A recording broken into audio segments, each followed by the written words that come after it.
Welcome to LNP Renewable System Integrators. Today we are going to see the design and the function basics of the electric vehicle part 6.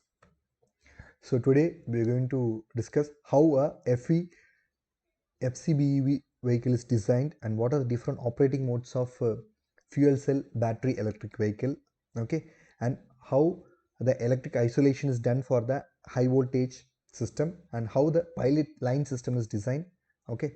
So as we saw earlier, first we should know what is FCBEV, that is fuel cell drive battery electric vehicle. It has a internal combustion engine, it has a electric motor, it has a power electronics, and we have a high voltage battery, and it doesn't need any charging contact because the hydrogen is going to act as a fuel. And what is the benefit of this is that the CO2 reduction is 100%. So this is the components of this fuel cell battery electric vehicle. See here we have a high voltage battery and we have a high voltage line, we have a power electronics, and we have the air conditioning compressors, we have a high voltage heating unit, and we have a one electric motor, and most importantly we have a fuel cell, okay. So how this FCBEV works, that is fuel cell battery electric vehicle works. When the fuel cells are off, what will happen, it takes the this electric motor will run as a drive unit. It takes the power from this high voltage battery through the power electronic device, okay.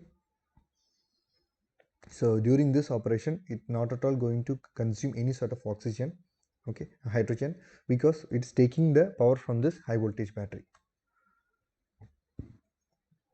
So when the fuel cell is active, that is fuel cell is on, what will happen, and also we are doing driving. So what will happen, both the things are happening simultaneously, that is driving is also happening, charging is also happening. How this electric motor will run as a drive unit. So what it will do, it takes the power from this high voltage battery, okay, through the power electronics, and normally it will runs. Whereas the fuel cell is already active, it is on. So what the fuel cell will do, the same fuel cell, inside this fuel cell we already know the hydrogen is basic fuel.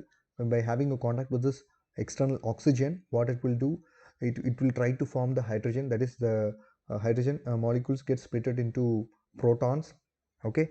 So this protons will try to move on the through the special membrane, it will try to move on to the cathode side. Because of this a chemical reaction happen, that is water is getting formed, okay. Because of this chemical reaction electrical energy is getting created from the anode to cathode. So what will happen, the fuel cell will provide the through the chemical reaction, it is providing the electrical energy. That electrical energy is charging this high voltage battery, okay. And the second concept is the regenerative braking. So when the electric motor, okay, if we during the overrun, okay, the electric motor will act as a alternator. So what it will do, through the power electronics unit, it will try to charge the high voltage battery. During this condition we can switch off our fuel cells, okay. So through the regenerative braking, with the help of this power electronic devices, the motor is acting as an alternator and is charging this high voltage battery. So what are the protection relays in the high voltage battery system? So if you see here, we have a high voltage battery, okay, we have a battery management, and we have a protection relay, that is nothing but the contactors, and we have a power unit, power electronics, and fifth we have the electric motor as well as it acts as a generator as well, and we have a air conditioning compressors. So the 5 important components we have.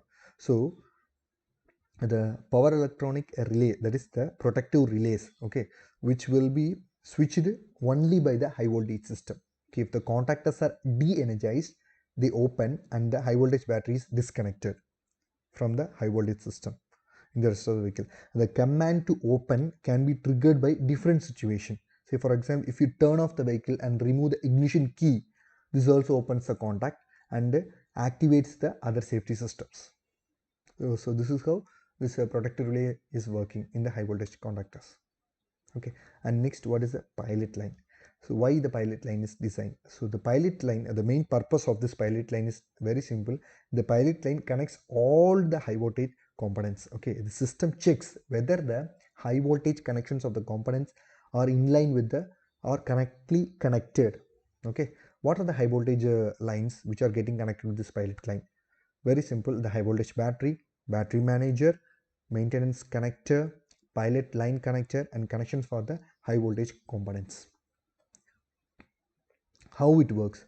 So when the pilot line circuit is interrupted, what it will do, as soon as the high voltage contact on a high voltage components is disconnected, this happens whenever a cable is disconnected. So if any sort of cable in the high voltage line is getting removed, okay, that is the maintenance connector is removed, when the high voltage component is replaced, okay, the pilot line is interrupted. Okay, as soon as the high voltage line detect that pilot line is interrupted at that point, the protective relays are open and the high voltage battery is isolated from the high voltage system. This is how the system is working. Very simple. If you are removing any maintenance connector, or if any damages happened inside this any of these lines, what will happen? It is an interruption for this pilot line to operate. If all these systems are ready, then only it will operate. If not, so it will isolate the high voltage battery from the high voltage systems. Thank you so much. So to know more and learn more, like and subscribe. Okay, if you want to do projects with us, feel free to contact us. We have provided contact details. We are providing design, installation, testing, and commissioning support for the building automation, home automation, and digital automation.